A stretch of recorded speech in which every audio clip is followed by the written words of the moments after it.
What's up guys, it's Alex with my sun protection outfit on, out here exploring the unknown creek that you saw at the last video. And this whole time I've been out here, I've been looking for a special piece to take home and cut and polish. And I think I just found it. Let's take a look. So it's right here. And it looks like an interesting kind of agatized petrified wood type piece.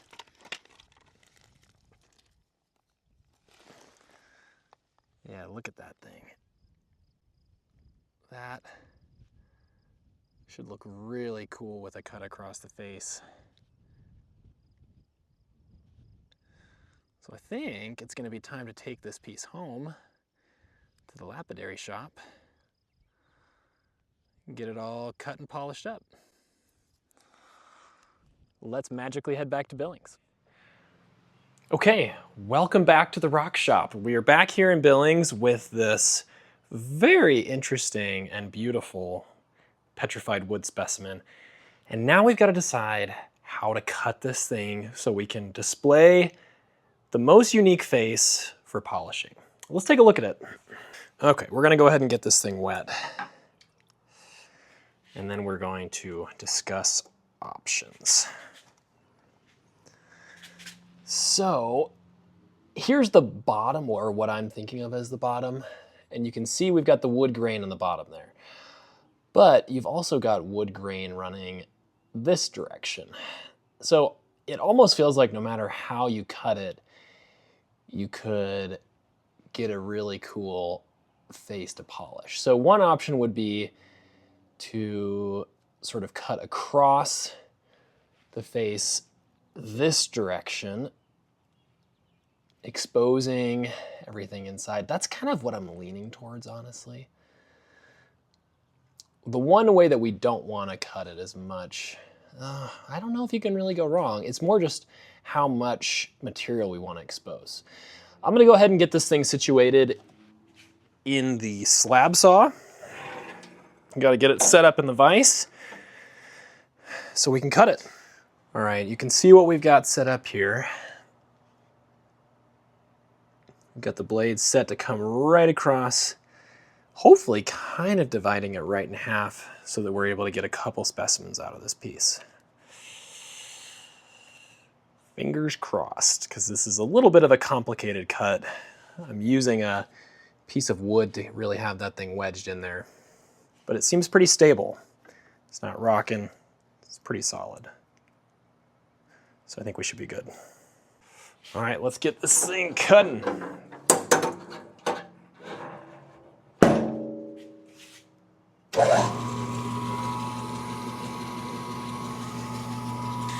All right, it's gonna take about 15, 20 minutes, and then we gotta let the residue or the fumes settle inside of the saw. We'll come back and check on it. All right, I believe our cuts are done. We'll get the one off the saw here in a second, but ooh, wow, that is really pretty. Gosh, I think this is gonna make for a beautiful polished piece.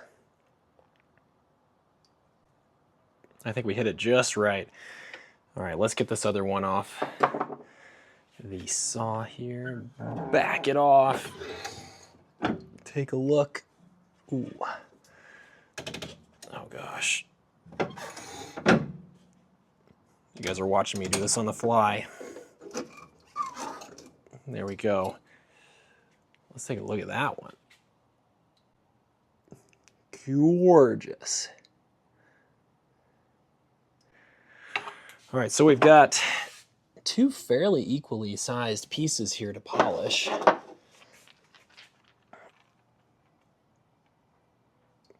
Let's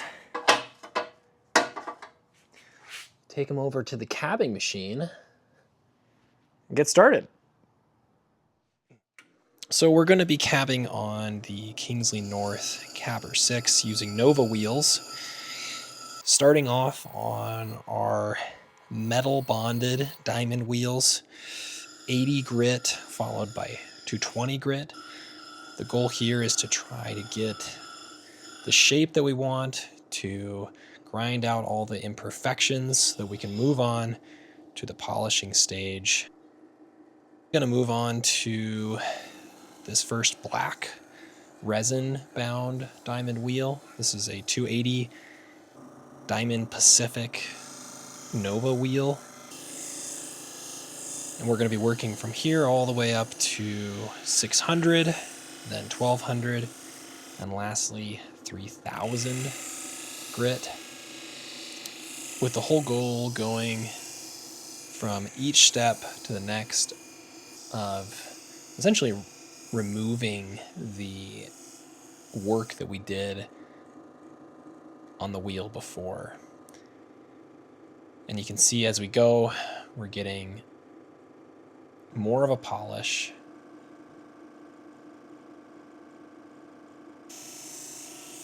Until finally, by the time we finish on the 3000 grit wheel, we've got a pretty beautiful polish going. And we're going to finish up by using the cerium oxide plate at the end of the machine. This is a really handy tool on the Kingsley North calving machine.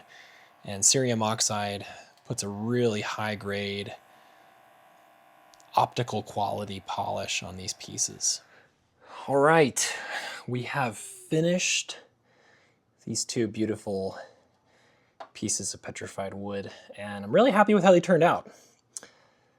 They are both pretty different, and I had to polish them differently because of that. This is the smaller of the two pieces that I had to put more of a dome on because of some of the imperfections on the face. And I think even with that, you know, you can see there's a little crack, little fracture, but it came out beautifully. I'm really happy with how this piece came out.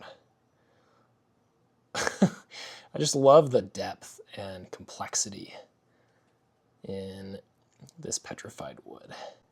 And I also just love the fact that just a few weeks ago it was sitting out in the middle of the prairie.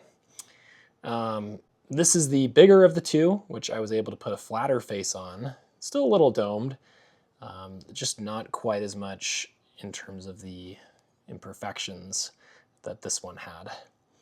And I gotta say, the calving machine put a beautiful polish on this thing. Just gorgeous. Really happy with how that turned out.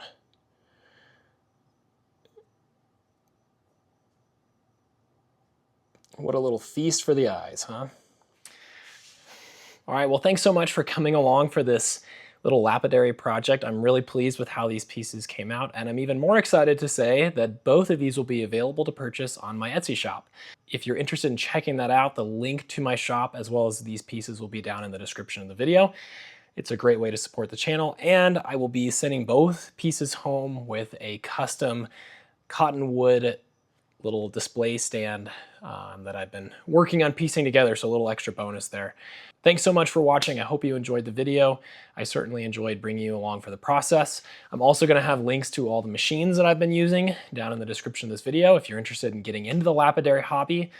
It's expensive, but it's really enjoyable, and I'll be excited to hopefully have you back out here again in the rock shop real soon to work on some more pieces together. Hope you all have a wonderful 4th of July, and I'll see you again next time.